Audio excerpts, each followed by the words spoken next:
Good evening. This is the Global News Show right here on CNN News 18. My name is Toya Singh. Over the next few minutes, we're going to bring you reports that are coming in from across the world right now. The objective of this show is to leave you informed about developments that are taking place everywhere beyond India. Now, we're going to be focusing today on two regions in particular. Reports coming in regarding the continuing situation in the Middle East, the Israel-Gaza situation that we continue to cover. We're also going to be bringing you updates on the situation in the United States. Specifically, we're keeping a focus on the 2024 presidential elections and how they're playing out in the United States. Let's start, though, by bringing you what we promised first. Our first story coming in regarding the continuing situation in the Gaza Strip.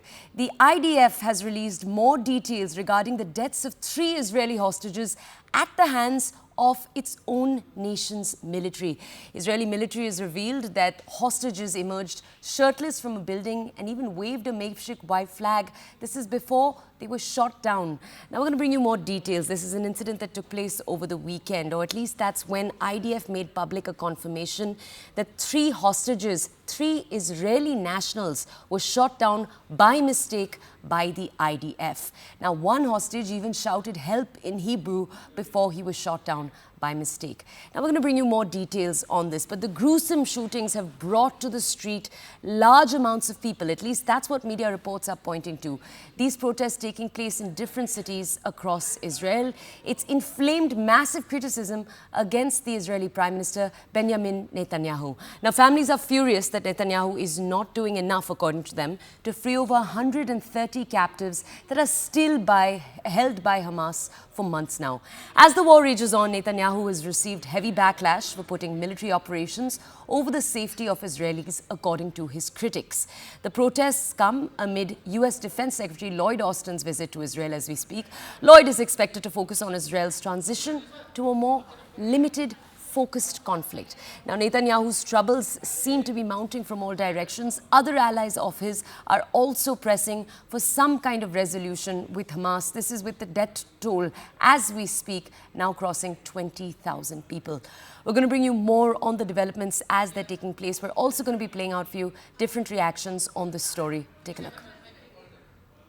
I also want to encourage all Jewish people all around the world, whether you're secular, Sephardic, Hasidic, and everything in between, to stick together, stand stronger than ever, and bring the hostages home. Akshav. Akshav. Akshav. Akshav. Akshav. Okay, the Qataris are not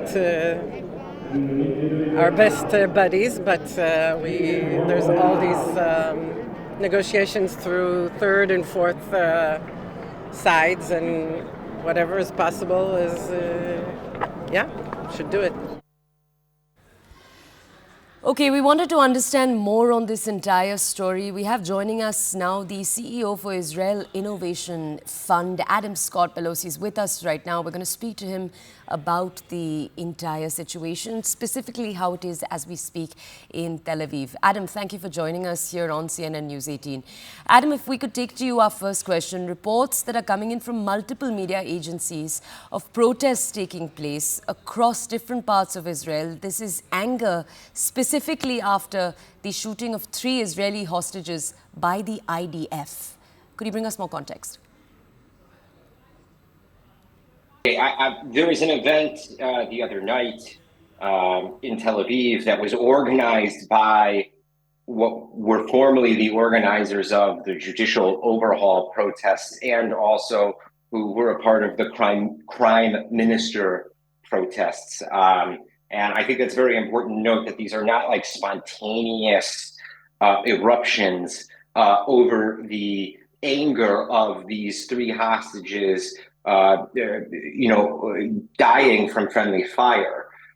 It's very important to note that these are politically charged protests. And let me also clarify, I am not referring to anybody in the camp of having family that is being held hostage in Gaza. This is not politically motivated for them, but the large political power, or any type of political power that you're seeing right now at this time, is being pushed and galvanized by the Israeli left in order to delegitimize Prime Minister Netanyahu. All right, but Adam, I do need to ask you, reports that 3 people were shot down. Is there a question in Israel? Who's going to take responsibility for this? Is that a question that's coming forward, for example, from the families? No, I think that anybody that actually understands what's going on in Israel and understands what war is like and understands the chain of command from prime minister to commander-in-chief of the army to the everyday soldier, I think that I think it's completely unreasonable to think that Netanyahu is responsible for these 3 deaths outside of my own personal commentary and opinion of the prime minister.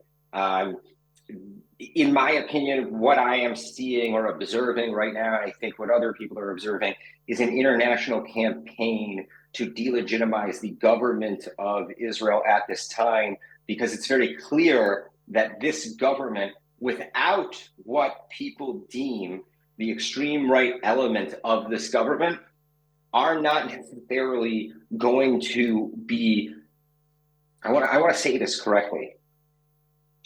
The idea of a 2-state solution right now in Israel is extremely unpopular and is deemed by political pragmatists. Okay, but then if you could tell us, Adam, what does the end game look like for the ordinary Israeli? How do they define it? As we speak, the death toll has crossed 19,000 Palestinians. What do Israelis make of reports like that? Yeah, I mean, that's a number that can't be verified, period. And on top of that, it's coming from Hamas, which means that it, without a doubt, can't be verified. And in addition to that, we knew that in the beginning of the war, that within 30 seconds of Hamas misfiring a rocket, all of a sudden there were hundreds of civilian deaths that didn't happen. So I really do not find any legitimacy in any numbers that are being thrown out that are inflated. I think that most of the areas that are being attacked, bombed, or where there's urban warfare going on are areas that have been cleared out of civilians for many, many months. I think that the international organizations that are in Gaza right now cannot even distribute the international aid quick enough as Israel allows it in. They're not moving fast enough. I think it's very important to also note that we now know that Hamas is committing double, triple, quadruple war crimes at a time, not wearing military fatigues, wearing civilian clothing, firing out of civilian institutions, homes, mosques, hospitals, schools. In addition to that, using human shields. And in addition to that, obviously, the starting of this war because of October 7th and the massacre that occurred and the massive rape, pillaging, and indiscriminate killing in the streets.